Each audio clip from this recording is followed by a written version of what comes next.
Muy buenos días. El día de hoy vamos a continuar con nuestro estudio de los Yo Soy de Jesús. Vamos a ver el que sigue en la lista. Si Dios lo permite, al final haremos un resumen de todos los Yo Soy. Estoy seguro que ya se les olvidaron, ¿verdad? El propósito de estudiar los Yo Soy es entender qué es lo que Jesús dijo de sí mismo, ¿verdad? Todos tienen una opinión de quién es Jesús y algunos se sienten muy seguros de su opinión acerca de quién es Jesús cuando dicen, mi Dios no hace esto, mi Dios no haría lo otro, mi Dios esto y mi Dios lo otro, pero ¿cómo podemos saber quién tiene la razón cuando se refiere a Jesús o a Dios, las cosas que le agradan a Dios o lo que no le agradan?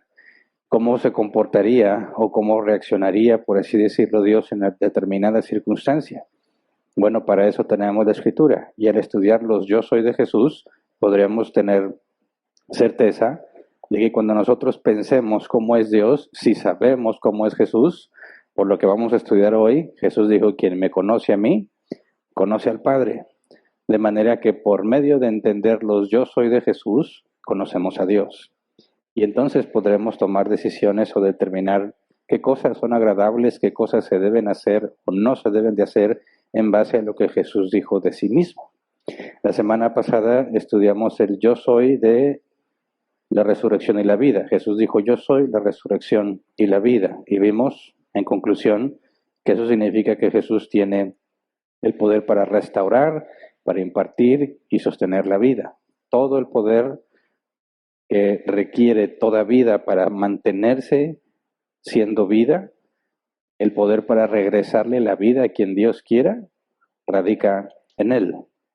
Y el día de hoy vamos a estudiar el siguiente yo soy, que es yo soy el camino, la verdad y la vida. Y esa afirmación está en Juan 14:6. Vamos por favor a Juan 14:6 y antes de empezar a estudiar vamos a orar así como estamos.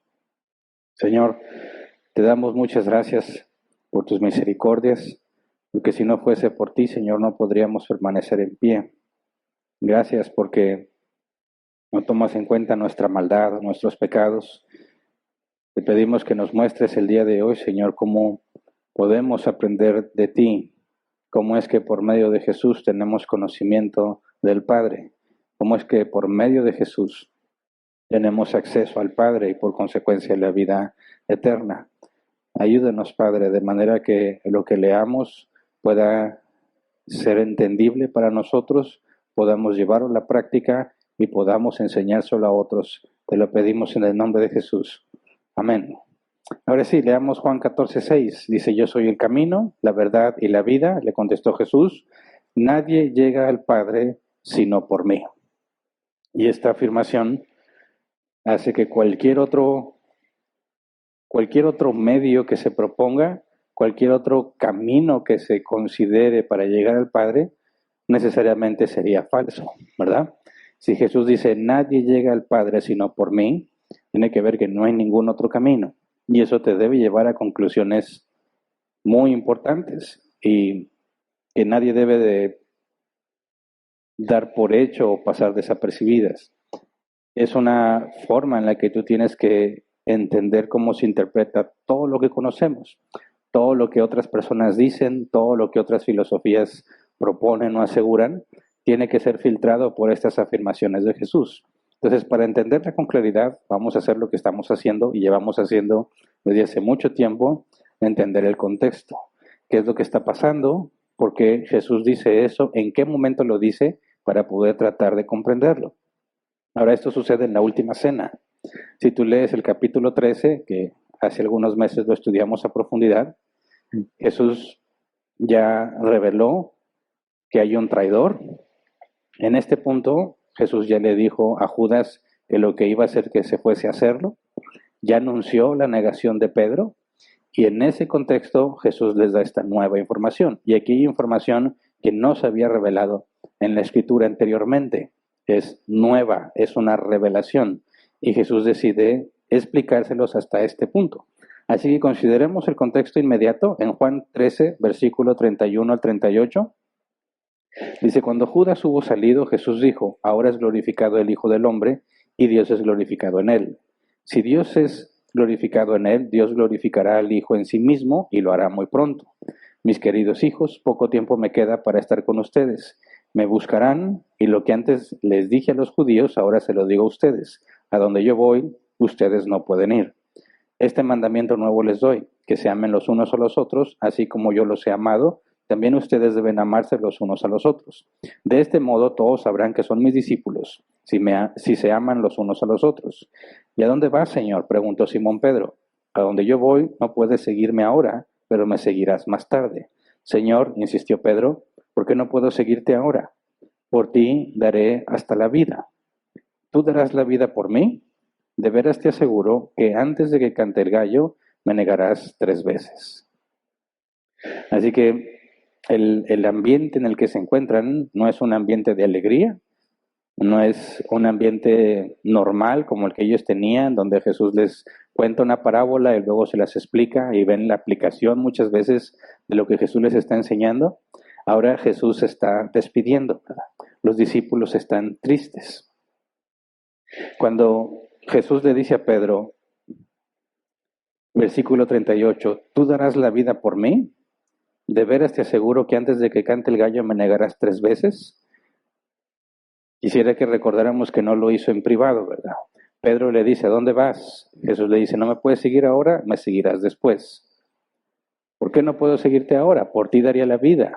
Y eso lo está diciendo delante de los presentes, ¿verdad? Están los 11, porque Judas ya se fue.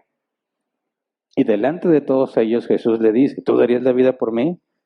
Hoy me vas a negar 3 veces. Lo exhibe. Hace que todos se den cuenta que la seguridad de Pedro es falsa, que es mentira que Pedro daría la vida por Jesús. Y no lo maneja en privado como un asunto entre él y Pedro, sino que deja que todos los demás se enteren. Podríamos preguntarnos por qué. Pues por lo que va a suceder. Lo que Pedro va a hacer trae serias repercusiones. Podrían aislarlo definitivamente porque está negando a Jesús. Pero el hecho de que Jesús anticipe que eso va a pasar, y como dice otro evangelio, incluso anticipa que Pedro va a ser restaurado, eso ayuda a que los demás entiendan lo que está sucediendo y que cuando sucede ellos sepan que Jesús lo anticipó. Entonces, Pedro queda avergonzado, todos están confundidos porque hay un traidor entre ellos y todavía no tienen claro que es Judas, y Jesús les dijo que ya se va y que ellos no pueden ir, ¿verdad? Entonces les van a quitar a su maestro, ellos no entienden cómo todavía, aunque Jesús ya les había dicho que lo iban a matar, ellos en este momento no lo recuerdan, así que hay confusión. Están confundidos, están tristes, no pueden seguir a Jesús, acaban de exhibir a Pedro, la situación está algo complicada. Y entonces Jesús los consuela, y ese es el inicio del capítulo 14. Juan 14, 1 al 4, dice, no se angustien, confíen en Dios y confíen también en mí. En el hogar de mi Padre hay muchas viviendas. Si no fuera así, ya se lo habría dicho a ustedes. Voy a prepararles un lugar. Y si me voy y se lo preparo, vendré para llevármelos conmigo. Así ustedes estarán donde yo esté. Ustedes ya conocen el camino para ir a donde yo voy. Ahora esta es información nueva, ¿verdad? Jesús les dijo, me voy y ustedes no me pueden seguir, pero no dijo a dónde iba. Aquí les está diciendo, en el hogar de mi Padre hay muchas viviendas. Si no fuera así, ya se lo habría dicho a ustedes. Voy a prepararles un lugar. La pregunta es, ¿a dónde va Jesús? Al lugar donde el Padre tiene su hogar, donde mora el Padre. Ahora, bíblicamente hablando, y el contexto de los discípulos, ¿dónde habita Dios? En el cielo, ¿verdad? Entonces Jesús está diciendo, voy a donde está el Padre. Y en donde está el Padre hay muchas viviendas y voy a prepararles un lugar a ustedes. Esto se parece mucho a lo que el novio debía hacer cuando se quería casar. ¿Recuerdan? Una vez desposados, una vez satisfecha los requerimientos del padre de la novia, una vez que el padre tiene la evidencia de que este pretendiente, este hombre, tiene el suficiente poder adquisitivo para darle una vida buena a su hija y se acuerda que ellos se casen, en ese momento se considera que quedan desposados. debería ser el equivalente al noviazgo en nuestros tiempos. El noviazgo es la antesala al matrimonio. Cuando tienes un novio, una novia, según sea tu caso, es porque tu intención es casarte con esa persona. No es para pasar el tiempo, ¿verdad? No es nada más porque se gustan. El objetivo de todo noviazgo es que termine en matrimonio. Ahora, como somos seres falibles y podemos equivocarnos y podemos tener problemas al tratar de discernir si es la voluntad de Dios, el noviazgo es una manera de anticipar la desgracia, ¿verdad? El noviazgo es un periodo de prueba en el que determinan si están tomando la decisión correcta. ¿Me explico? Entonces, cuando Jesús dice, en la casa de mi padre muchas moradas hay, cuando una vez se otorgaba la dote, el acuerdo es que, sin especificar una fecha específica, el novio tenía que ir a la casa de su padre y preparar un lugar donde iba a morar. En el antiguo Israel, cada tribu tenía una distribución de tierra específica, y la instrucción de parte de Dios es que nadie podía abandonar su tierra. Entonces, en la distribución de las tierras, si tú eres, por ejemplo, de la tribu de Benjamín y te quieres casar con una muchacha, bueno, si se te otorga la mano de la muchacha, tú tienes que ir a los terrenos de tu padre y ahí que se te asigne cuál es la porción que tu padre tiene para ti, para que tú construyas tu casa ahí. Ahora, si el padre tiene más hijos, en los terrenos del padre vas a ver que ya fueron separados y seccionados, ¿verdad? Para sus hijos, para que se cumpla el mandato de que todos permanezcan en la tierra que se les asignó. Entonces, cuando Jesús dice, en la casa de mi padre muchas moradas hay, voy a preparar el lugar, hay un paralelismo entre lo que el novio tenía que hacer por la novia para poder casarse con ella. Y cuando llegaba el día en que recogía a la novia para casarse, tenía que llevarla a la casa del padre. Y ahí en la casa del padre, el padre tenía preparado un banquete. En ese entonces el papá se patrocinaba el banquete, ¿verdad? ¿Cuántos dicen amén? Yo ya no, porque ya tengo hijos y ahora me tocaría a mí, ¿verdad? Pero entonces, una vez que llegaban al banquete, ellos no participaban del banquete porque se iban a la recámara nupcial, al lugar que el novio había preparado para la novia. Y ahí se pasaban 6 días de luna de miel y en el 7º día salían a la celebración. Pero los invitados estaban desde el día 1, en el banquete desde el día 1, y el día 2, 3, 4, 5, 6, y el 7 se regocijaban junto con los novios que salían de la recámara nupcial. Pues cuando Jesús dice, en la casa de mi padre muchas moradas hay, voy a preparar el lugar y luego vendré y los llevaré, está hablando de un proceso que ellos identifican como lo que sucede en el matrimonio. Y el apóstol Pablo nos enseña que hay un misterio entre Cristo y la iglesia, ¿verdad? Que Cristo es el novio y la iglesia es la novia. Y aquí vemos cómo conecta, ¿verdad? Entonces les está hablando en términos que ellos entienden, aunque no tienen ninguna información previa de que eso sucedería con los que son de Dios. Porque desde la perspectiva de un judío de ese entonces, ¿qué es lo que esperaban que sucediera? Que el Mesías venga y reina en la tierra. Y se queda en la tierra. No hay ninguna idea de irse al cielo. ¿Me explico? Entonces esto es una revelación para ellos.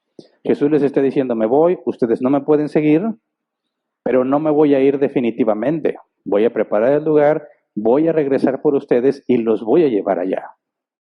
Así que esto es un consuelo. Les dijo que se va, pero que regresará.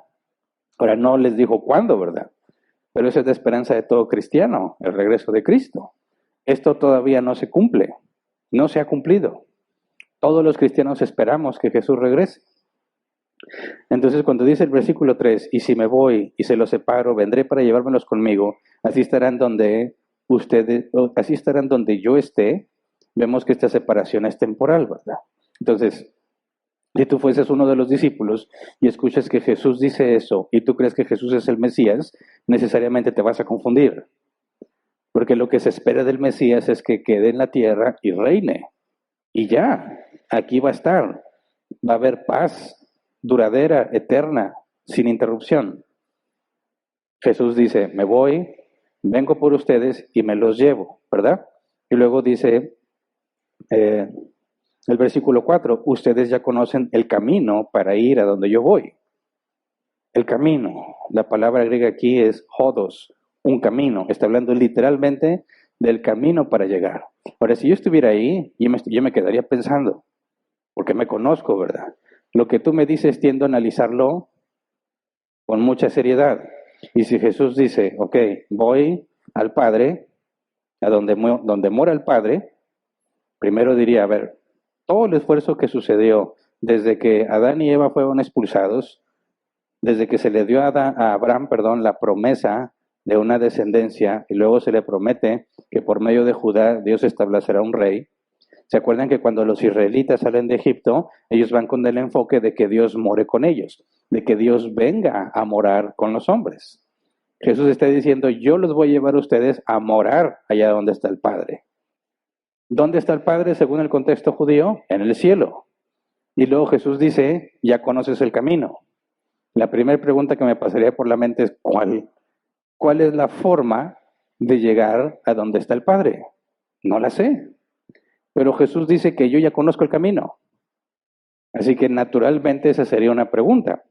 Dice el versículo 5. Dijo entonces Tomás, Señor, no sabemos a dónde vas, así que ¿cómo podemos conocer el camino?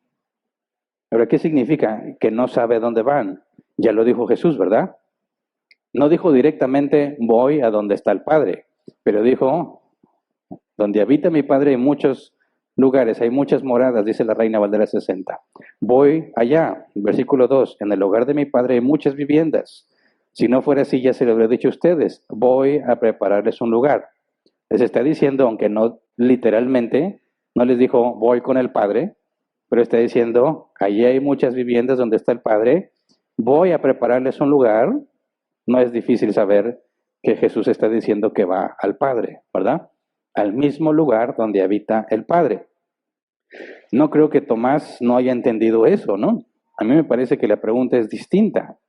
¿Se acuerdan que hace tiempo les dije que uno de los primeros astronautas en salir al espacio, que fue un ruso, lo que dijo cuando regresó es, subí al cielo y no vi a Dios allí?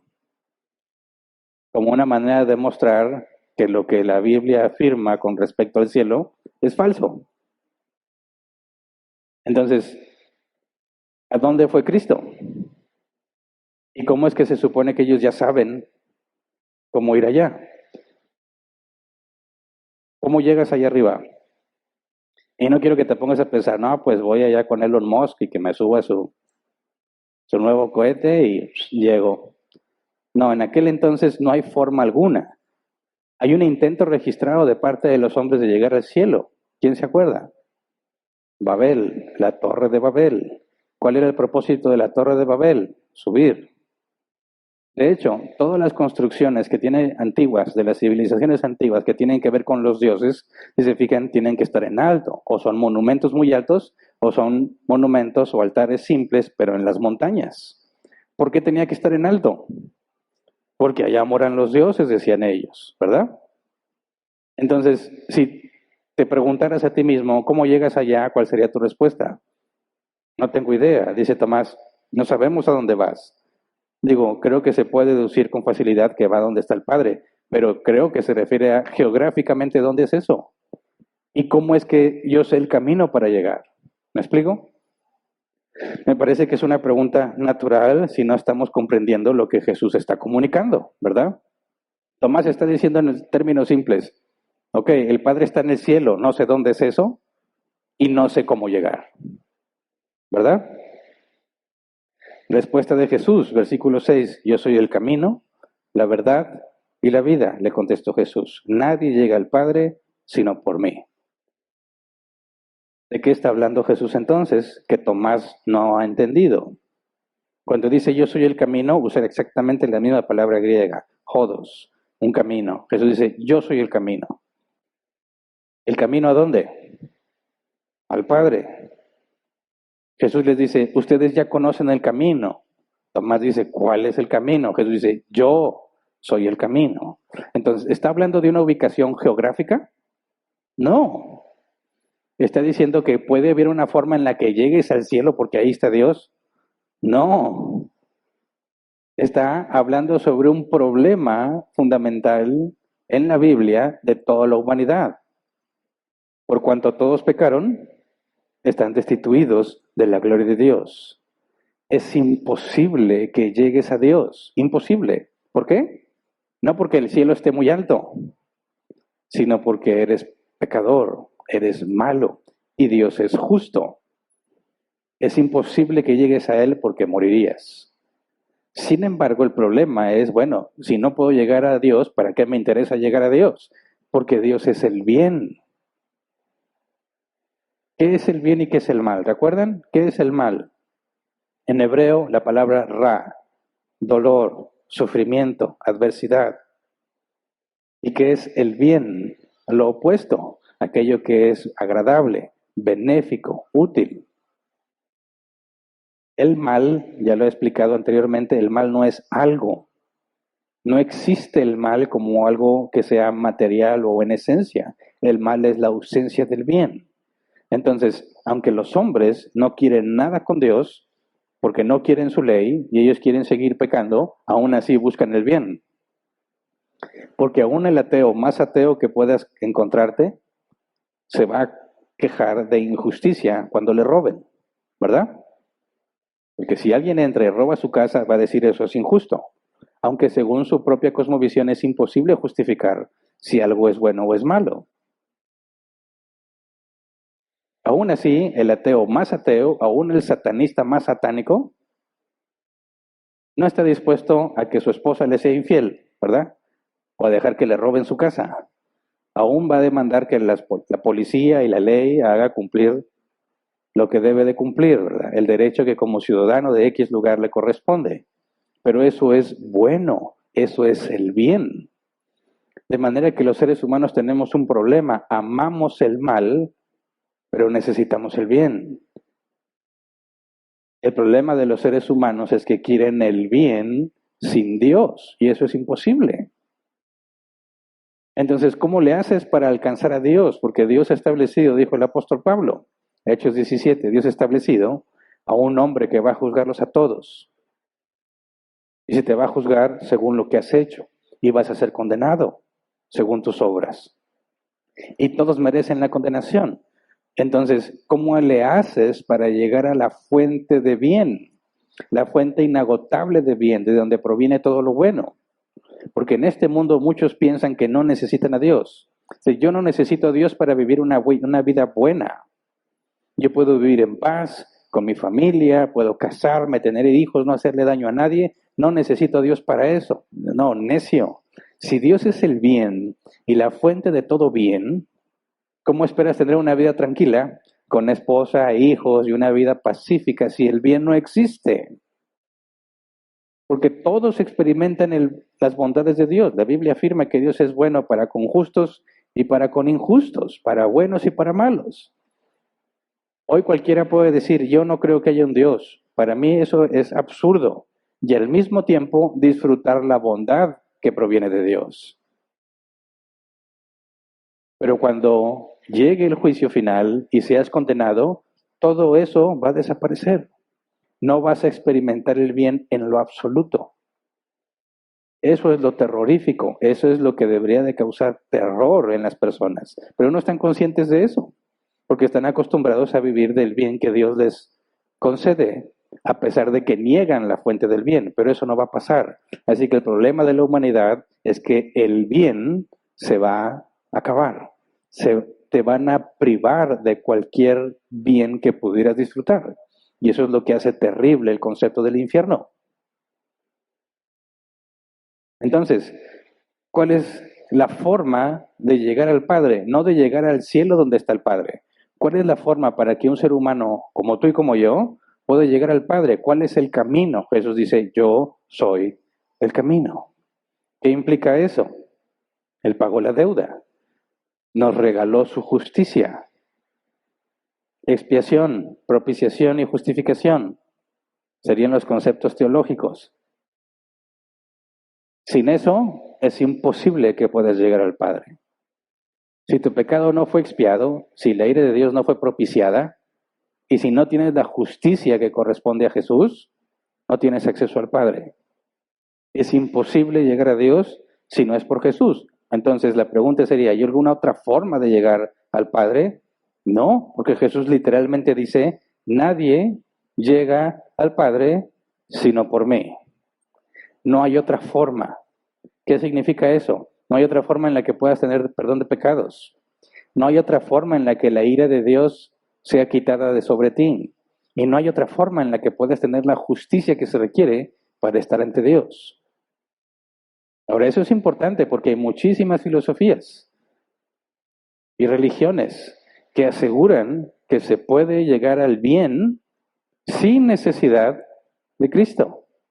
Consideran que Cristo es un camino más de entre los múltiples caminos que hay para poder llegar al bien, a lo que es la fuente del bien y lo que es Dios en última instancia.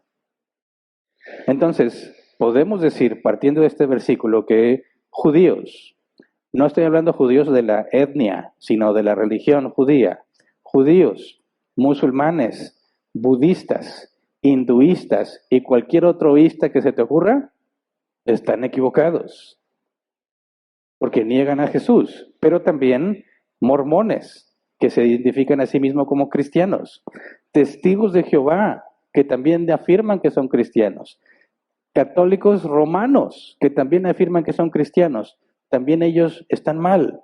¿Por qué? Si ellos no niegan a Jesús, porque niegan la justificación. ¿Cuál crees tú que es la motivación de los testigos de Jehová que ya están retomando sus actividades desde la pandemia? ¿Se acuerdan? Había muchos memes en la pandemia de que alguien dice, oye, los testigos de Jehová, porque ya no podían salir, ¿verdad? Ya no podían ir de casa en casa. De hecho, representaba peligro de muerte para ellos ir a tocar la puerta de alguien. Imagínate, le abre la puerta a un cobizoso y ahí quedaron. Cambiaron su estrategia, ¿verdad? Ya no los he visto que anden de casa en casa. Ahora se ponen en las esquinas, en las paradas de los camiones, tienen su stand ahí con sus libritos y están dispuestos a atender a quien le haga preguntas. De hecho, me ha tocado pasar junto a ellos y no me dicen nada. Se esperan a que tú les quieras preguntar.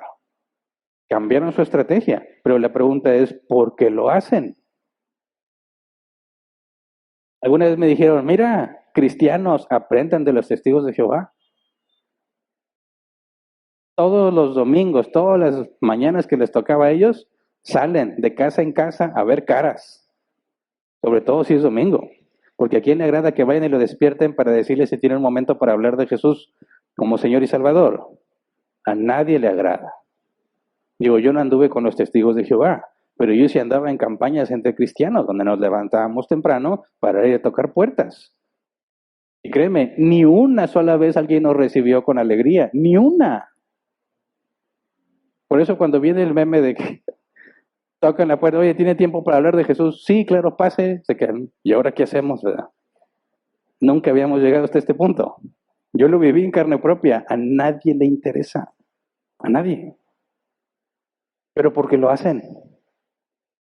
¿Por qué? Bueno, porque según su doctrina, tienen que ganar un lugar entre los 144,000 para alcanzar la máxima recompensa.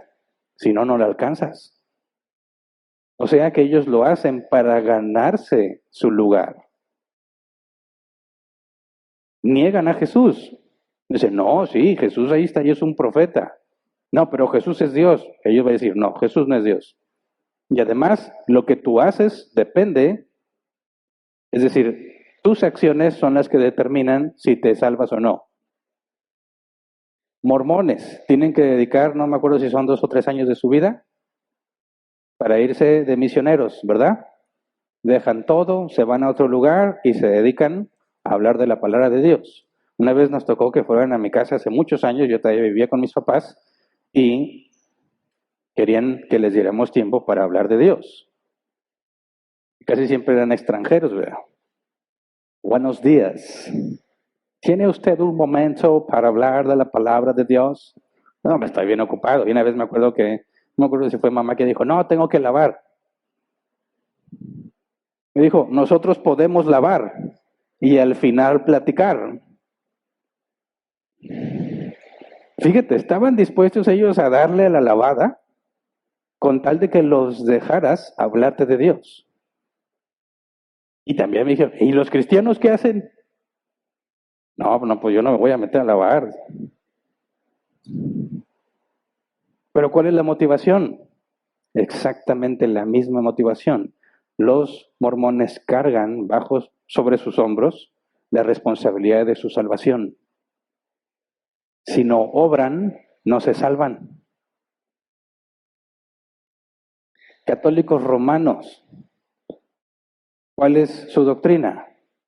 Que cualquiera que se atreva a decir que la salvación es solo por medio de fe, sin obras, sea maldito. Eso es lo que dice su doctrina. Tienes que ganarte la salvación.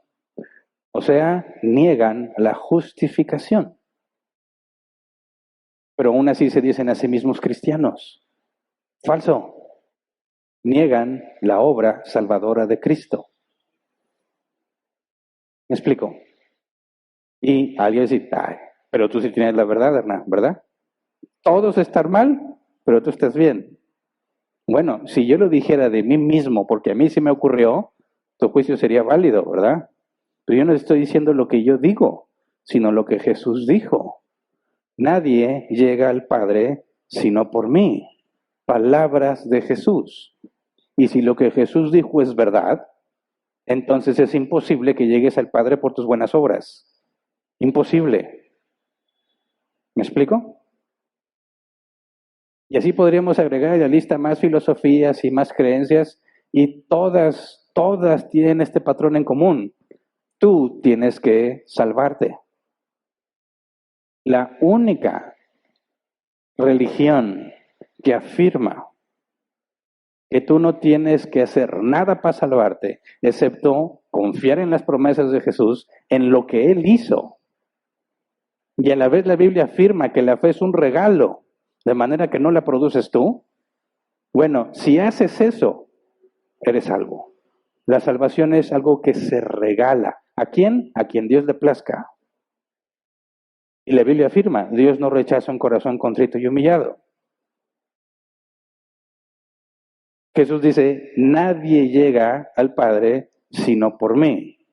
Expiación, quitar tu pecado. Propiciación, la ira de Dios es quitada de sobre ti. Justificación, la vida perfecta de Cristo es puesta a tu cuenta, como si tú hubieras vivido lo que Jesús vivió. De manera que gracias a Él, tú puedes estar ante el Padre. Eso es lo que significa que Jesús es el camino. Y cualquiera que distorsione algo de lo que Jesús dijo, aunque a sí mismo se diga cristiano, miente. Porque no obedece a Cristo, ni se conforma a la doctrina de Cristo. Y aún entre los que se dicen cristianos protestantes, que andan vendiendo certificados de salvación, ¿quién ya tiene el suyo? ¿Nadie? Cuesta. Tú les mandas un dinero y ellos te mandan el certificado donde asegura que ya eres salvo. Digo, esos están peor. Peor. Y se dicen cristianos. Entonces, fíjate bien, que Jesús sea el camino implica que es el único camino. Y cualquiera que pretenda llegar a Dios por medio de cualquier otro camino, está engañado y va directo a condenación.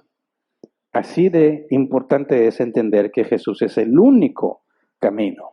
Y luego dice que Él es la verdad. La palabra griega para verdad es, dice la concordancia Strong, verdad, pero no solamente como algo que se dice.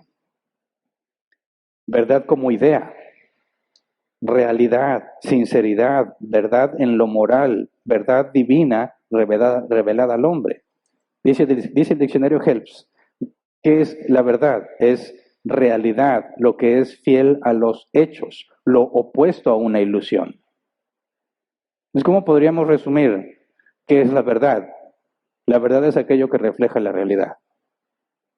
Pero ¿por qué Jesús incluye en esto de llegar al Padre? ¿Por qué incluye que Él es la verdad? ¿Cuál es la relevancia de que Él diga que Él es la verdad? Piensa en esto. Si la verdad es aquello que describe la realidad, ¿cómo es que tú puedes saber algo? ¿Cómo es que puedes tener conocimiento de algo? Por ejemplo, creo que a todos nos ha tocado conocer a una persona que parece que es de una forma, pero en realidad es de otra. Tú creías conocer a esa persona, pero en realidad no la conocías. Entonces, lo que tú sabías de esa persona no era real. Era algo que esa persona te quiso mostrar, te engañó, por beneficio propio de él o para obtener algo de ti. Ejemplo, hay personas que les dicen acá wannabe, que es una forma de decir en inglés quiero ser, una persona que se comporta como algo que quiere ser, pero en realidad no es. Yo creo que todos desde la escuela hemos tenido amigos o compañeros que ellos aseguran que tienen mucho dinero y no tienen, ¿verdad? Que dicen, sí, tienen el iPhone más caro, pero al mismo tiempo su ropa interior rota. Y que se toman fotos donde parece que están disfrutando de la abundancia de la vida cuando en realidad les está yendo muy mal. Y tú cuando crees esa apariencia te formas una idea de quién es esa persona. Ahora hay otros que delante de ti se portan de una manera, pero cuando no estás se portan de otra. A ti te hablan bien y todo les causa gracia lo que tú puedas decir, pero en realidad les caes muy mal. Y no te das cuenta. Y tú dices, oye, esa persona es muy amable. Y no es cierto. Lo que pasa es que quiere obtener algo de ti. Y eso pasa mucho en el trabajo. El jefe cuenta un chiste y es lo más gracioso que hay. ¡Ah, jaja, no te pasaste! Y por dentro estás, ¡ay! Pero no me conviene quedar mal con el jefe, ¿verdad? Entonces el jefe dice, yo tengo muy buenos amigos en el trabajo. ¿No es cierto? Fingen ante ti, porque no les conviene decir la verdad. Entonces la pregunta sería, ¿conoce el jefe a sus empleados? No, no los conoce. ¿Por qué? Porque no es la realidad, ¿verdad? Entonces fíjate bien, para conocer requieres verdad. Porque si no, lo que crees que conoces no es conocimiento, es una ilusión. Y la verdad es lo opuesto a la ilusión. Por lo tanto, para que conozcas algo, eso tiene que ser real, verdadero. Porque todavía puede ser que tú pienses algo de lo cual no tienes ninguna justificación para pensarlo y coincida que sí era verdad. Pero no es algo que conoces, es algo que tú esperas que suceda. Pero hablar de conocer es indispensable que sea verdad. Ahora Jesús está hablando de llegar al Padre y dice, yo soy la verdad. ¿Cómo está relacionado esto? ¿Cómo es que se puede llegar al Padre? ¿Qué se requiere? ¿Se acuerdan? Como todos somos pecadores, tenemos una sola opción para llegar al Padre, Jesús, ¿verdad? Pero ¿qué tal si tú pudieras llevar una vida perfecta? No necesitas a Jesús. ¿Qué se requiere para llegar al Padre? Ser perfecto en todo lo que haces, en todo lo que piensas, en todo lo que dices y en todo lo que no hiciste. Acuérdense que el pecado es de acción y de omisión. Hiciste lo malo, pecas. No hiciste lo bueno que debías hacer, pecas. Pero no hice nada, por eso. Entonces, ¿cuál sería el camino para llegar al Padre? Obediencia perfecta a todo lo que le ha dicho. ¿Y cómo puedo saber lo que le ha dicho? Ahí se requiere revelación, porque no hay forma de saber qué es lo que Dios quiere. ¿Se acuerdan? Revelación natural, revelación especial. La revelación natural es aquello que encontramos en la naturaleza, en la creación, que nos lleva a concluir que hay un Dios. Esa es la revelación natural y está al alcance de todos los hombres. Pero no hay forma natural de que tú sepas cómo es Dios, cuál es su carácter y qué es lo que Él espera de los hombres. No lo puedes saber de forma natural. Necesitas que te sea revelada la verdad. Ahora, si quieres llegar a Dios por medio de ser justo y perfecto en todos tus caminos, lo primero que necesitas es la verdad sobre quién es Dios para que puedas llegar a Él. Y Jesús dice, yo soy la verdad. ¿Qué significa? Cuando dice que Él es la verdad, está diciendo Él es la fuente de toda verdad. Todo lo que Él hace, todo lo que Él dijo, es realidad, es verdadero. ¿Por qué es importante eso? Porque sin verdad no podemos conocer absolutamente nada. Y eso debe crear un conflicto con la sociedad, porque la sociedad hoy en día afirma que la verdad es relativa y que cada quien tiene su verdad.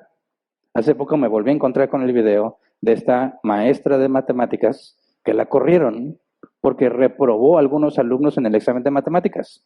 Eso en Estados Unidos. La corrieron porque los reprobó en un examen de matemáticas.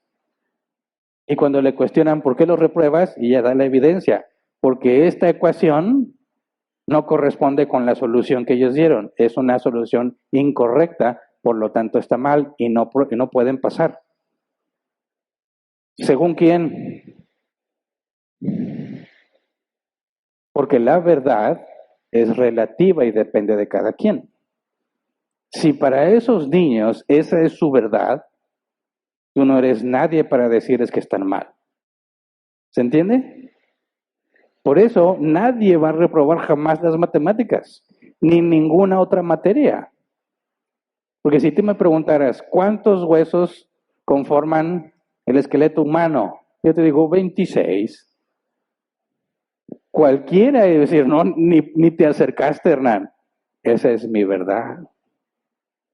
Tú tienes tu verdad, yo tengo mi verdad. No es que estás mal, ¿según quién? No me puedes decir que estoy mal porque yo tengo mi verdad. Yo dije, están locos, pero hace poco vi otra entrevista de otra maestra de matemáticas que le preguntaron, maestra, 2 más 2 es igual a 4. Dijo, depende. ¿Depende de qué? Depende de tu verdad. Si para ti 2 y 2 son 4, me parece bien, no tengo ningún problema. Pero si tú estás convencido de que 2 más 2 son 5, lo respeto. ¿Te imaginas? ¿Podríamos tener orden y civilización si en realidad la verdad no existe? Es imposible, imposible. ¿Qué pasa si yo voy al banco porque tengo guardados 100,000 pesos y le digo al cajero, por favor dame mi estado de cuenta y me dice, le quedan 200 pesos? ¿Cómo no puede ser? Aquí dice que tenía 100,000. Y dice, pero esa es su verdad.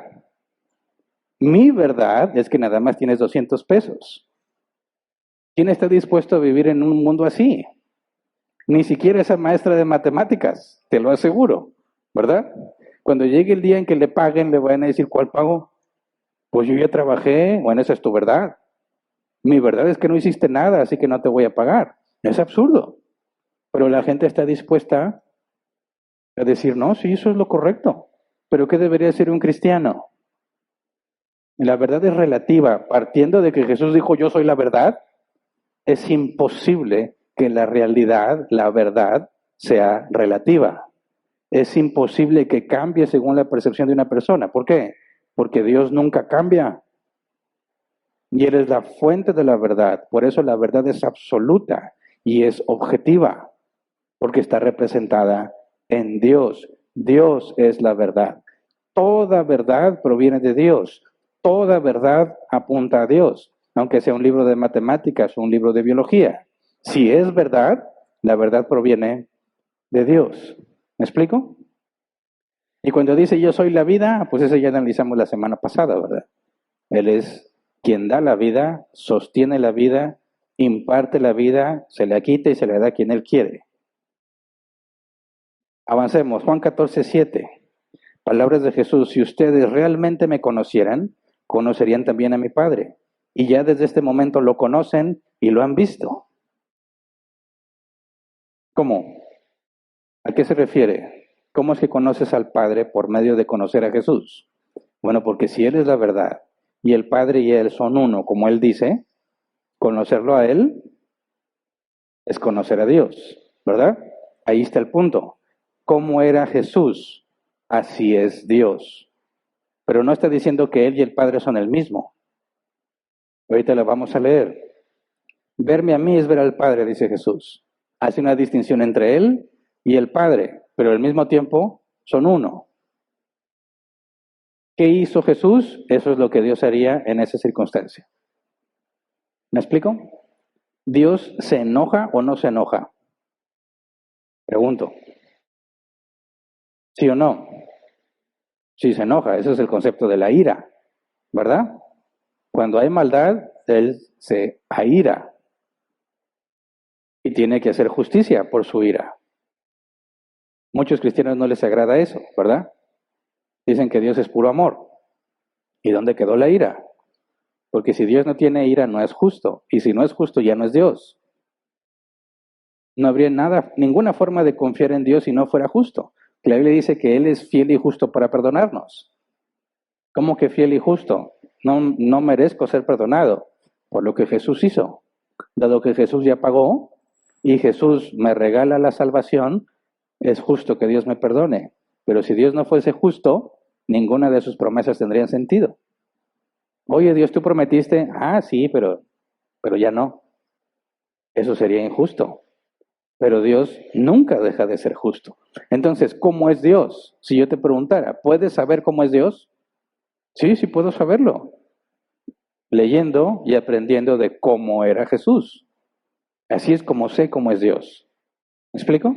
Cuando Jesús se molestó en el caso de Lázaro, ¿se acuerdan la semana pasada? Lo que dice el original, estaba molesto por cómo estaba la gente diciendo, este lo pudo salvar y no hizo nada acerca de Jesús. Jesús estaba molesto.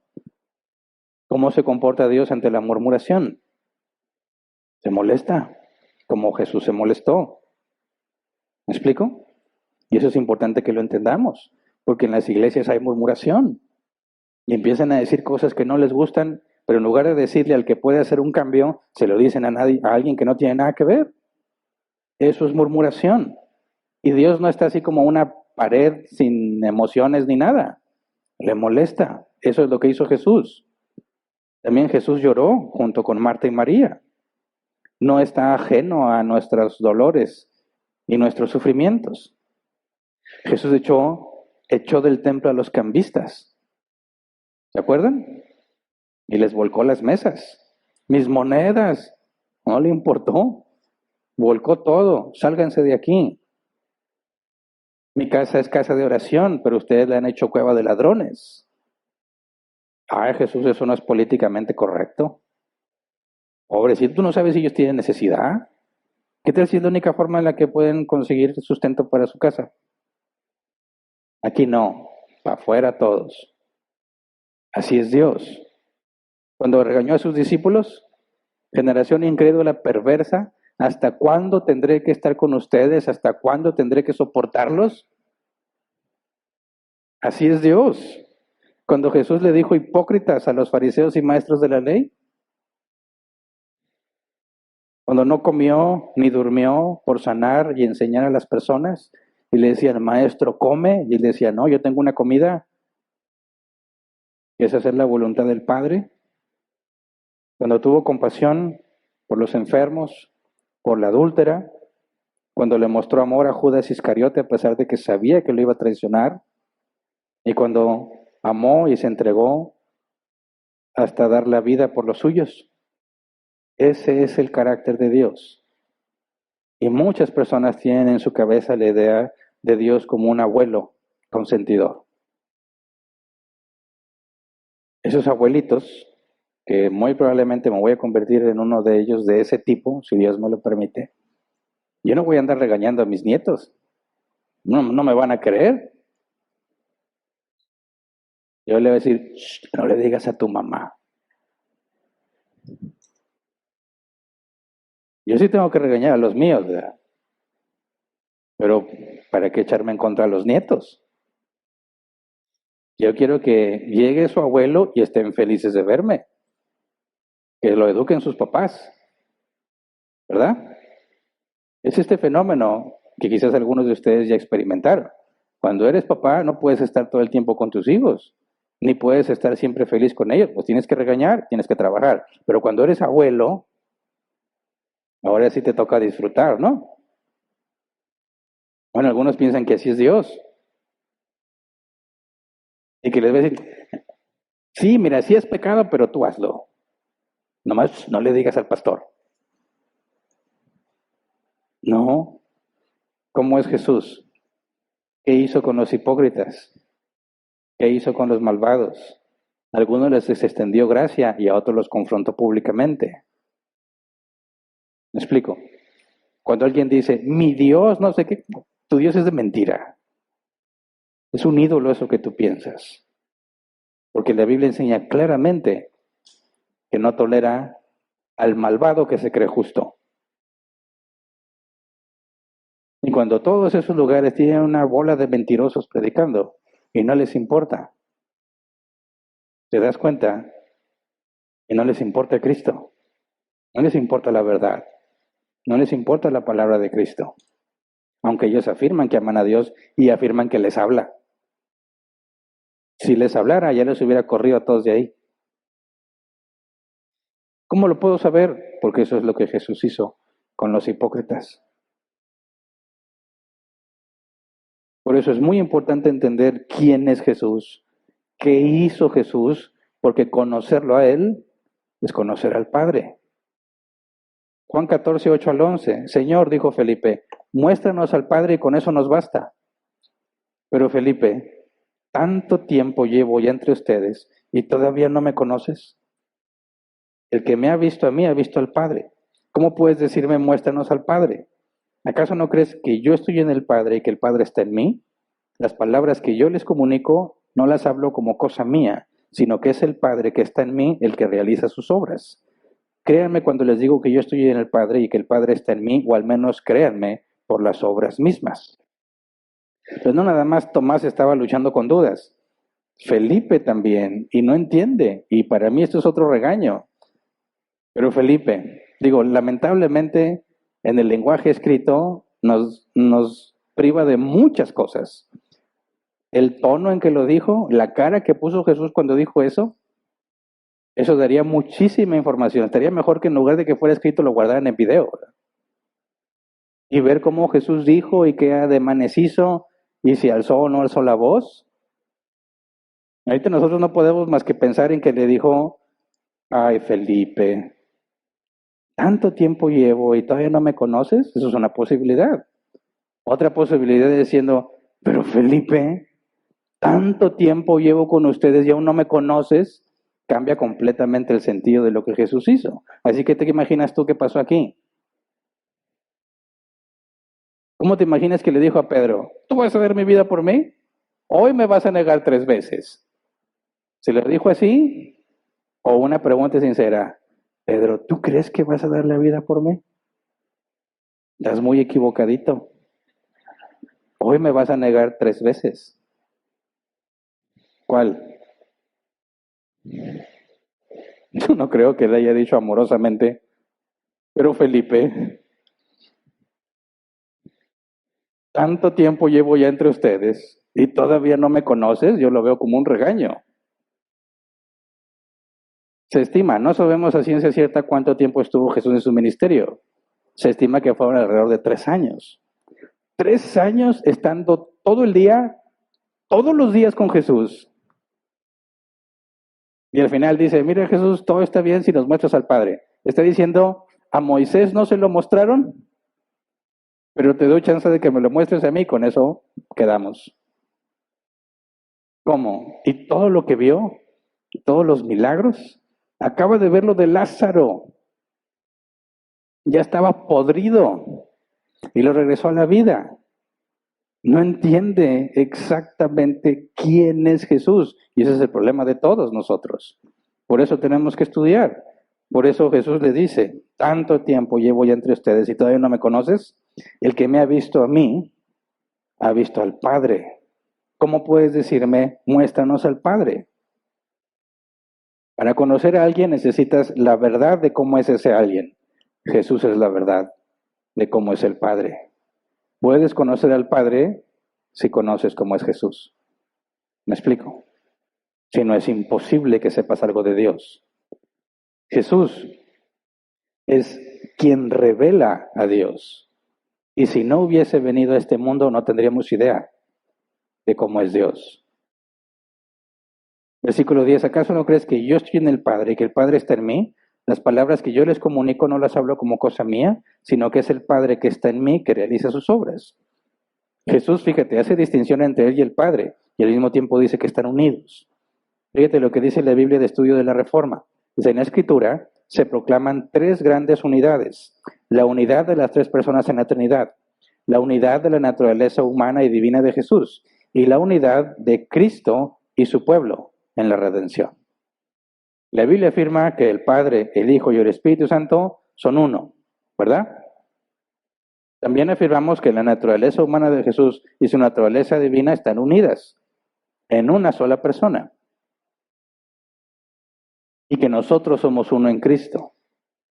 La unidad entre el Padre y el Hijo, dice, ver al Hijo es ver al Padre.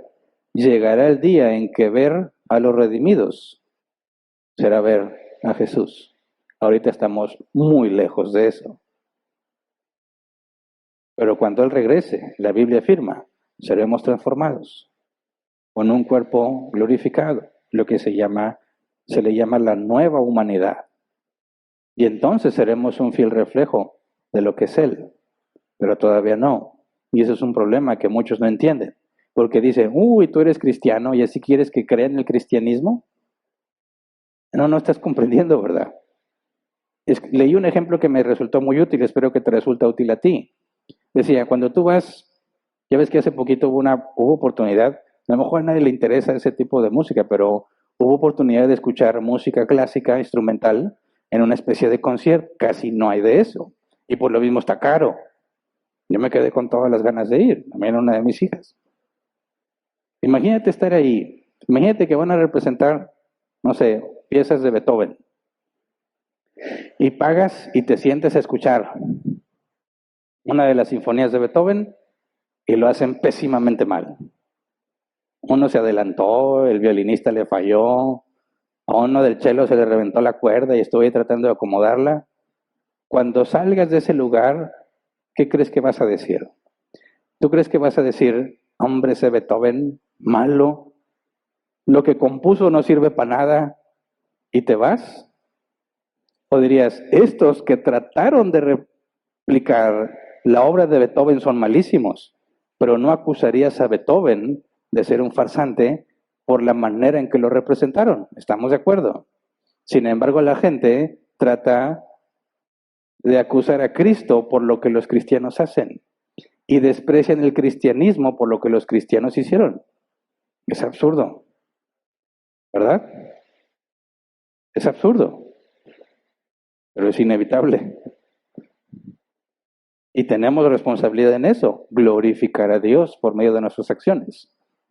Pero el punto es, Jesús refleja fielmente lo que es el Padre. Nosotros debemos esforzarnos por reflejar fielmente lo que Jesús hizo. Pablo lo dijo, imítenme a mí como yo imito a Cristo. Por último, el versículo 11, créanme cuando les digo que yo estoy en el Padre y que el Padre está en mí, o al menos créanme por las obras mismas. Y esto demuestra que Jesús no les pidió una fe ciega. Les dice, créanme cuando les digo esto. Crean en mí, llevamos 3 años juntos. Ya vieron todo lo que hice. Ningún ser humano puede hacer lo que yo hice. Todo lo que he hecho demuestra que vengo de Dios. Créeme, soy confiable. Pero si eso no te convence, entonces cree por las cosas que viste. Pero en ninguna manera está diciendo, tú solo créelo y ya. La fe ciega no existe en la Biblia. La fe no es ciega. La fe en Jesús no es ciega. Él ha demostrado ser confiable y a cada uno de nosotros lo demuestra. En conclusión, cuando Jesús dice yo soy el camino, la verdad y la vida, Jesús está diciendo yo soy el único camino para llegar al Padre. Si no es por Jesús, no hay acceso a Dios, no hay forma de llegar a Dios. Cuando Él dice yo soy la verdad, significa que conocemos al Padre por medio de conocer a Jesús.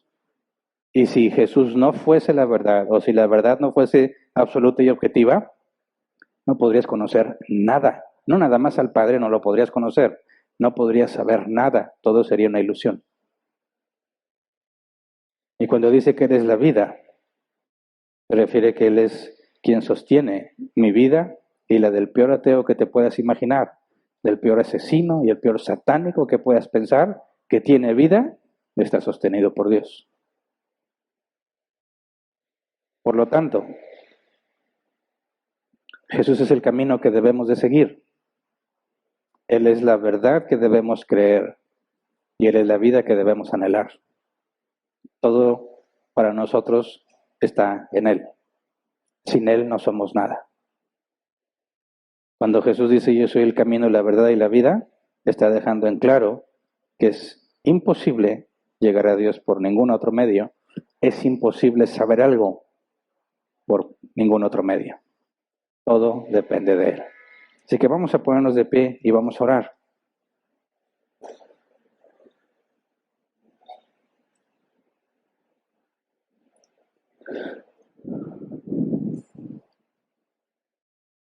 Estamos en tiempos complicados, que aún no vivimos las consecuencias como otros países lo están viviendo, pero nos va a alcanzar. Y es importante que como cristianos entendamos esto. Se va a promover, y ya existe, pero me parece que se va a promover aún más la idea de que todas las religiones son buenas y verdaderas, y cualquiera que se atreva a afirmar lo contrario está mal. Así que prepárate para responder. Ya seguramente ya has conocido a alguien o tenido de cerca a alguien que está dispuesto a afirmar que no hay verdad absoluta. Y que por más que les digas y les preguntes y estás absolutamente seguro de que eso es verdad, no lo pueden entender. Han abandonado por completo la lógica. Y cualquiera que pretenda ser lógico y coherente es el malo, que no piensa en los sentimientos de los demás. Y todos los cristianos que se mantengan firmes van a ser tachados de gente mala.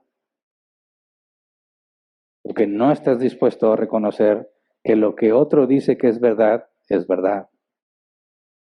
Hay una frase que dice, no me acuerdo, es del siglo pasado, no me acuerdo si es de Churchill, pero decía, llegará el día en que para decir que el pasto es verde tendrás que desenvainar la espada.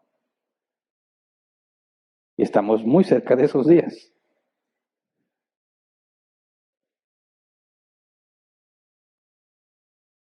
Si no nos toca a nosotros, a esta generación, mi generación, le va a tocar a nuestros hijos. Y debemos estar preparados para el precio que demanda la fidelidad a Dios. No debemos de estar nosotros asustados por la opinión pública.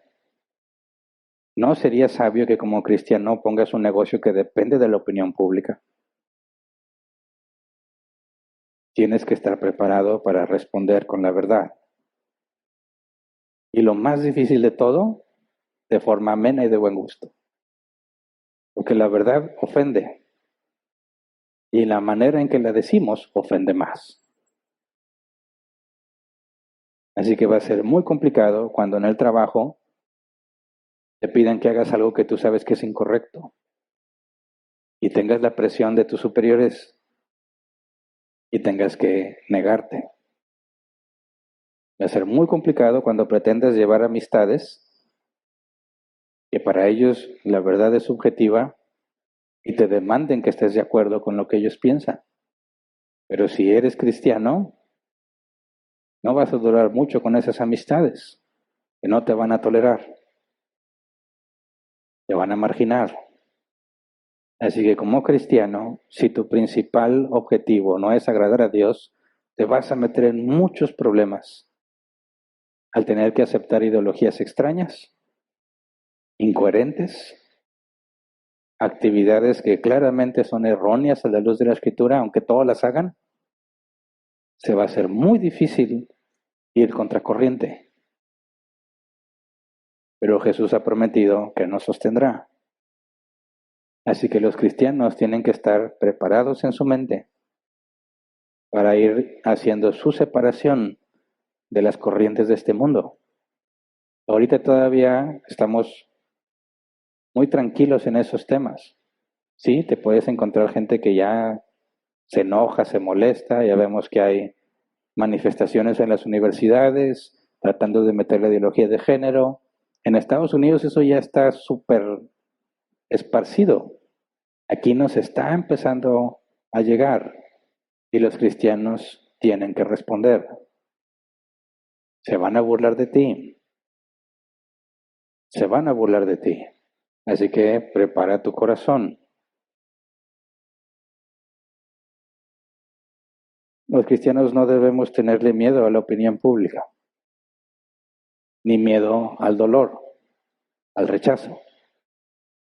Jesús es nuestro ejemplo y Él voluntariamente pasó por el Calvario.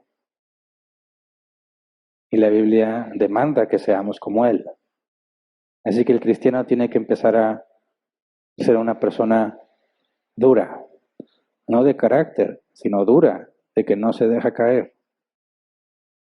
Tienes que ser articulado y encontrar la manera de expresar lo que crees y de hacer que otros te entiendan, para que puedas cumplir fielmente el propósito que se te encomendó. Eso implica que tienes que hablar, tienes que leer, tienes que ponerle palabras a tus pensamientos, para que puedas externar de manera clara por qué crees lo que crees. Y que Dios nos conceda la gracia de ver el milagro de la regeneración en aquellos que nos escuchen. Cuando después de demostrar que sus argumentos son falsos, los llevemos al Evangelio. Pero que ninguno se acostumbre a las cosas de este mundo. Tus redes sociales, no dependas de ellas. Tus cuentas, no las valores tanto. Porque un cristiano va a ir en contra de muchas cosas que están ahí. Y lo triste es que muchos prefieren no hacer nada, como si nada pasara. Y la luz que Dios puso en ellos, tratan de ocultarla para evitar el conflicto. Es imposible. Si no me equivoco, le atribuyen a Lutero o a Calvino. Si un perro ladra cuando pretenden dañar a su amo, ¿cómo podría quedarme yo callado cuando hablan en contra de la verdad? Así que hay que prepararnos. Tienes que estar bien comprendidos los asuntos esenciales del cristianismo para que puedas con dignidad ser representante del reino de los cielos. Aprende a hablar, aprende a escuchar, aprende a razonar. Esto es necesario. Jesús lo hizo. Así que vamos a orar. Señor, ayúdanos a crecer en la capacidad de razonar tu palabra. No queremos cometer el error de Tomás o de Felipe, que teniendo toda la información delante de nosotros, somos lentos y tardos para comprenderla. Ayúdanos a no vivir solamente por vivir. Ayúdanos a detenernos, a reflexionar qué hacemos y por qué lo hacemos y qué debí haber hecho según tu palabra. Ayúdame a ser consciente de las decisiones que tomo, no decidir emocionalmente, sino procesarlo con la escritura para determinar si es algo agradable o desagradable a los ojos de Dios. Ayúdanos, Señor, a no confiar en nuestras emociones, a no pensar que porque me siento bien, eso significa que estoy bien con Dios. Ayúdame a saber que aunque me siento mal, aunque tengo que estar luchando conmigo mismo, eso no significa que Dios se ha apartado de mí. Ayúdame, Señor, a comprender que una vida, mi situación de vida o mi situación económica favorable no significa que tú me estés bendiciendo. Como también saber que una situación crítica económica o una crisis no significa que me has abandonado. Ayúdame, Señor, a no encontrar en ninguna otra parte la fuente de verdad que necesito. Solo en ti, en tu palabra. Ayúdame, Señor, para que tu palabra sea lámpara a mis pies, lumbrera mi camino, como lo dice el Salmo. Ayúdame, Señor, a examinar todo lo que escucho, a meditar en las cosas que digo y en las cosas que hago para encontrar la mejor forma de hacerlas según tu palabra. Y perdóname, perdónanos por todos nuestros errores, por todas las veces que decidimos hacer lo que sabemos que está mal. Por cualquier razón, nada lo justifica. Ayúdanos a tener claro que tú eres nuestro estándar, de lo que es bueno y de lo que es malo, de lo que es verdadero y lo que es falso. Y que no importa que todos crean algo, si va en contra de tu palabra, es falso, aunque todos lo crean. Ayúdame, Señor, a darme la gracia que necesito y la sabiduría al momento de hablar, y explicar por qué no estoy de acuerdo en algo. Ayúdame a hacerlo de manera que se diga la verdad y que si la verdad ofende, que así sea, pero que no ofenda yo por mis palabras, la forma en que lo digo o por la manera en que lo expreso. Es tan complicado, Señor, encontrar la manera de hablar con alguien de manera que no se ofenda por mis acciones. Y no puedo hacerlo sin ti. Ayúdame a encontrar el momento oportuno también para decirlo. No queremos importunar a nadie con tu palabra, con tu sabiduría. Señor, enséñanos a entender qué significa cuando dijiste no des las perlas a los cerdos. Ayúdanos, Padre, a entender lo que dice Judas en su carta. Salven a los que puedan, pero aún aborrezcan hasta la ropa que llevan puesta. Ayúdanos, Señor, a saber que estamos en el mundo, pero no somos del mundo, como tú le rogaste al Padre. Ayúdanos, Señor, a que tu palabra esté cada vez más en nuestras mentes, saturando nuestras mentes, conociendo, Señor, lo que dice de ti, lo que tú dijiste de ti mientras estuviste con nosotros entre los hombres, para que nuestro entendimiento de Dios y de su Hijo y de su Espíritu Santo esté fundado no en ilusiones, no en buenos deseos, sino en la verdad. Tu palabra es verdad. Ayúdanos a permanecer firmes a tu palabra.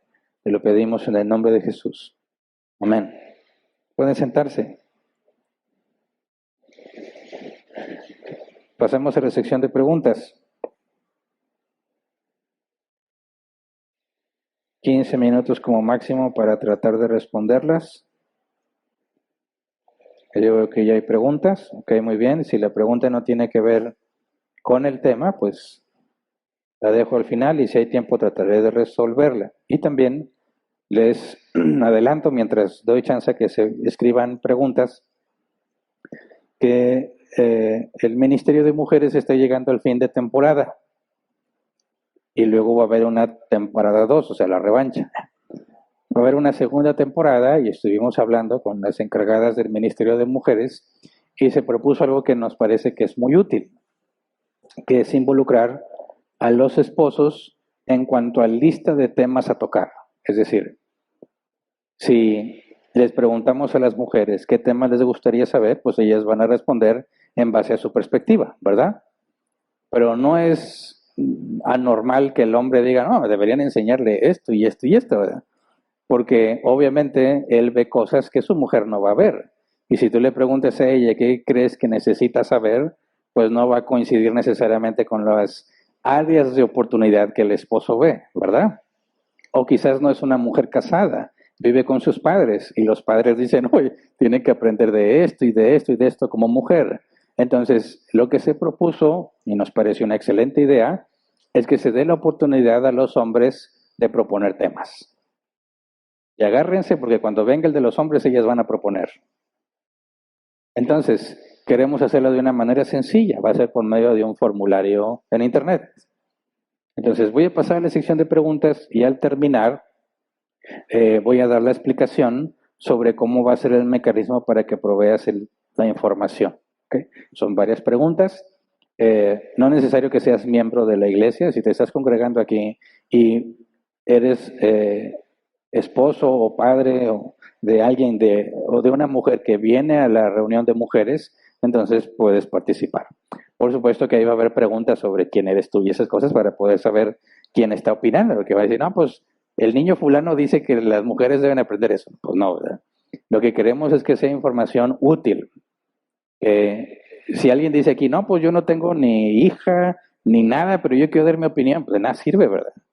Porque necesitamos que sea algo que vaya a ser útil a las mujeres en la relación en la que viven las mujeres. ¿Están casadas? ¿Están divorciadas? ¿Están solteras? Bueno, necesitamos feedback de los que son cercanos a ellas para que podamos tener la conciencia tranquila de que no nada más estamos tratando de llevar temas que nos parecen útiles. Toda la palabra de Dios es útil, pero lo que queremos es que sean cosas aplicables a las necesidades del momento. Y eso es lo más complicado. Toda la palabra de Dios es útil, dice la Escritura, ¿verdad? Pero no toda es necesaria para este momento, ¿verdad? Cuando alguien tiene problemas de debilidad en alguna área, aunque toda la palabra de Dios es útil, va a haber definitivamente ciertos pasajes, ciertos libros, ciertas parábolas que van a ser muy, muy útiles para este momento en particular. Entonces, ese es el objetivo. Traer feedback para que las que están a cargo lo analicen, para que los ancianos tratemos junto con ellas de armar algo coherente para armar la segunda temporada. Y así, ¿verdad? La idea es que se entienda que el Ministerio de Mujeres no es tú dale hasta que se acabe. No, tiene un propósito y el propósito es ser útil, enseñar a las mujeres en cosas que necesitan saber. Y por eso se divide en temporadas, para examinar la necesidad, redondear los temas que pueden ser útiles para esas necesidades y enfocarse. De manera que los temas van a ir cambiando, ¿verdad? Entonces, como la mayoría de mujeres en nuestra congregación son jóvenes, la mayoría son casadas, la mayoría tienen hijos pequeños, creemos que hay ciertas temáticas que son muy importantes para ellas, pero no son el único tipo de mujeres. También hay viudas, también hay divorciadas y también hay solteras. Y por eso también tienen que ser tomadas en cuenta las áreas de necesidad de esas mujeres. Entonces, es complejo cuando tienes un grupo diverso, es complejo diseñar qué es lo que vas a enseñar, porque son situaciones muy diferentes. Por eso es dividirlo en temporadas para atacar distintas áreas, ¿verdad? Y todo eso se aplicará cuando llegue el de los hombres, ¿ok? Entonces, pasemos a la sección de preguntas. Ya les di chance de que escriban. Primera pregunta, dice Nelson Villanueva. Buenos días, pastor. Si entendemos que Jesús es la verdad y a través de él conocemos al Padre, ¿cuál es la relevancia de conocer al Padre en todo el Antiguo Testamento? Y entiendo que Jehová es el Padre, pero Jesús nunca usó el nombre de Jehová para referirse al Padre. ¿Por qué? Bueno, son varias preguntas, ¿verdad? Número 1, ¿cuál es la relevancia de conocer al Padre en todo el Antiguo Testamento? Mira, yo creo que puede tener claridad, no que a Dios no le interesara que lo conocieran, sino que Dios en su plan ha decidido qué cosas revela y qué cosas no, en qué momento del tiempo. El concepto teológico es la revelación es progresiva. Lo que se le dijo a Adán y Eva en Génesis 3 sobre un hijo de Eva que le aplastaría la cabeza al serpiente, quedó muy, muy, muy escueto, ¿verdad? Casi no les dio información. Y Dios en su sabiduría consideró que eso era necesario. Por medio de la fe en Él, confiarían en esa promesa y avanzarían en su vida. Se les reveló más información a Abraham, y luego a Isaac, y luego a Jacob, y ahí sigue por medio de los profetas. Y Dios fue revelando cada vez más información, pero aún no tenemos toda la revelación, ¿verdad? De manera que no hay distinción en el Antiguo y en el Nuevo Testamento, no todos tenemos el panorama completo. Ahora tenemos mucho más revelación que antes, sí. Dios en su sabiduría considera que ahora es necesario que sepas lo que en aquel entonces no era necesario que supieran. Entonces confiamos en la sabiduría de Dios, en decir, tanto en el Antiguo Testamento como en el Nuevo Testamento, la imagen, aunque va avanzando, el panorama va avanzando, aún no está completo. Y tanto los del Antiguo Testamento como nosotros en el Nuevo Testamento dependemos de la fe, ¿verdad? Sigue siendo por medio de la fe. Entonces le dejamos a Dios el criterio de decidir por qué a nosotros no nos ha revelado cosas, por qué a los del Antiguo Testamento les reveló menos. Eso quizás nos lo explique él algún día, pero no debería de acosar tu curiosidad. Es algo que lo más sabio que puedes hacer es decir, Dios nos lo reveló y como no está en la Escritura, no necesitas invertir más tiempo en él. Si Dios no lo reveló, es porque no lo necesitas. Si no se lo reveló a ellos, es porque no lo necesitaban. Sería un error que trates de encontrar una revelación que Dios no dio, porque eso te va a desviar. ¿Me explico? Y así se han desviado muchos, asegurando que Dios les dijo, aunque la Escritura no dice. Aunque la Escritura no dice, o incluso aunque contradice la Escritura, ellos aseguran que Dios les dijo. Y ahí tienes a los mormones y a los testigos de Jehová. ¿Verdad? Así que aguas. Y luego dices, entiendo que Jehová es el Padre, pero Jesús nunca usó el nombre de Jehová para referirse al Padre. ¿Por qué? Bueno, si tú analizas el ministerio de Jesús y sobre todo a la luz de lo que estamos viendo ahora, lo que Jesús hizo fue nuevo. Nadie jamás en todo el Antiguo Testamento se refería a Jehová como Padre. ¿Me explico? Es Jesús el que le dice Padre a Dios. Y luego cuando enseña a orar a sus discípulos, dice, cuando oren digan Padre. Así que el propósito de Jesús era traer revelación de parte de Dios, de la relación que nosotros podemos tener con el Padre por medio de Jesús, para llamarlo Padre. Entonces, no es la intención de Jesús explicar a Jehová, sino traer nueva información sobre quién es a quien ellos siempre han llamado Jehová, a quien ahora Jesús dice Padre. Esa es la nueva información que Jesús trae y es el propósito, revelar a Dios como nuestro Padre, que antes no tenía sentido porque está la ley de por medio, pero por medio de Jesús somos adoptados como hijos. Esta es información nueva. Por eso, si entiendes el ministerio de Jesús, entiendes por qué no se refiere a él en los términos que comúnmente le llamaría, sino que está enseñando la manera en que ahora debemos relacionarnos con él debido a Jesús, ¿verdad? Sin Jesús no hay forma de decirle a Jehová, no hay forma de decirle Padre. Por medio de Jesús le podemos llamar Padre. Siguiente, Manuel Valdés. Buenos días, pastor. Dios le bendiga. Gracias. Pero si hay personas que se acercan verdaderamente a Dios por medio de la predicación casa por casa, ¿qué habría de malo en predicar así conscientes de que eso no influye en nuestra salvación, pero puede ser útil para otras personas? Okay, qué bueno que lo preguntas, porque mi punto es, ¿por qué lo hacían ellos, verdad? ¿Por qué lo hacen los testigos de Jehová? ¿Por qué lo hacen los mormones? Yo dije, yo también lo hice. No dudo, Dios es soberano y aún usando a una burra puede comunicar un mensaje, como en el caso de Balaam, ¿verdad? Jesús mismo dijo que si la gente callaba cuando los fariseos y maestros le dijeron, maestros de la ley le dijeron, calla a esta gente, Jesús dijo, si estos callan, aún las piedras hablarían. Y no dudo que lo pueda hacer literal, ¿verdad? Porque tiene poder para hacer eso.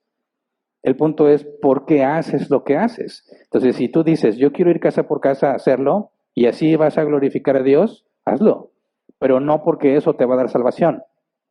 ¿Me explico? Los cristianos no hacemos nada para salvarnos.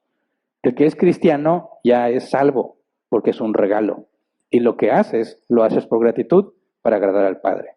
Entonces, si alguien quiere repartir folletos, si alguien quiere ir casa por casa, porque busca mostrar su gratitud al Padre y glorificarlo, que lo haga, que le eche muchas ganas, porque es muy difícil ver las caras de coraje cuando te abren la puerta. Pero si Dios te ha dado la paciencia para hacer eso y quieres seguir haciéndolo, para glorificarlo, por gratitud, dado que ya te salvó, no hay ningún problema. Pero si tú quieres ir a hacer eso para salvarte, estás engañado y no sirve de nada. Ese es mi punto al tocar ese tema. Siguiente. Pedro Lozano. Dice, la verdad relativa y subjetiva es también la que están utilizando la ideología de género, que dicen que no somos lo que vemos, que somos, ¿cuál es su opinión? Que no somos lo que vemos que somos. ¿Cuál es su opinión, ya que esta es una verdad para esa comunidad? Mira, de hecho ya lo hemos estudiado aquí en una serie de temas a lo largo de varios meses. Para nosotros, la verdad, puesto que es emanada de Dios, es objetiva y es absoluta. Si decimos que algo es real, demandamos que haya una demostración racional, de manera que yo pueda concluir que lógicamente puedo confiar en eso o evidenciar si es posible. Si examinamos un evento del pasado, no puede haber evidencia física, ¿verdad? Es imposible. Si examinamos un concepto, una idea, no puedes tener evidencia física, eso es imposible. Pero sí tenemos la lógica para apoyarnos en determinar si algo es verdad o no. Entonces, si tenemos evidencia física, como lo que hace a un hombre, hombre, y lo que hace a una mujer, mujer, al grado de que si esa persona muere y siglos después encuentran sus huesos, sus restos, pueden saber si era hombre o era mujer, ¿verdad? Cuando alguien dice, yo biológicamente soy hombre, pero soy género fluido, por ejemplo, decimos cuál es la evidencia de tu afirmación, cuál es el razonamiento de esa afirmación. Si ellos dicen, esta es la realidad de las cosas, pero aún así yo digo que no es, esa es la definición de ilusión, ¿verdad? Es una ilusión, porque no concuerda con la realidad. Entonces, cuando la ideología de género despega cómo me siento con lo que es un hecho comprobable, biológico, ahí se comete un error, porque despegas tu sentimiento de la realidad. Ahora, si tú quieres sentir que en realidad es un perro, haz lo que tú quieras. ¿Quieres ladrar? Ladra. ¿Te quieres llamar Firulais? como tú quieras. Nada más no esperes que yo te diga firulais. No esperes que yo te trate como perro, ¿verdad? Tú eres libre de hacer lo que tú quieras. Vivimos en un país libre. Mientras no vayas en contra de la ley, lo vas a poder hacer. Pero no tienes ninguna autoridad para demandarme que yo siga tu ilusión. ¿Me explico? Ese es el punto. Cuando hablamos de ideas, conceptos, filosofías, tenemos la razón. Cuando hablamos de hechos comprobables, nos vamos a la evidencia. Eso es lo que corresponde. Eso es lo que es correcto a los ojos de Dios porque buscamos la verdad. ¿Me explico? Y ya no hay preguntas, ¿verdad? Bien. Es todo entonces. Y si Dios quiere, nos vemos la próxima semana.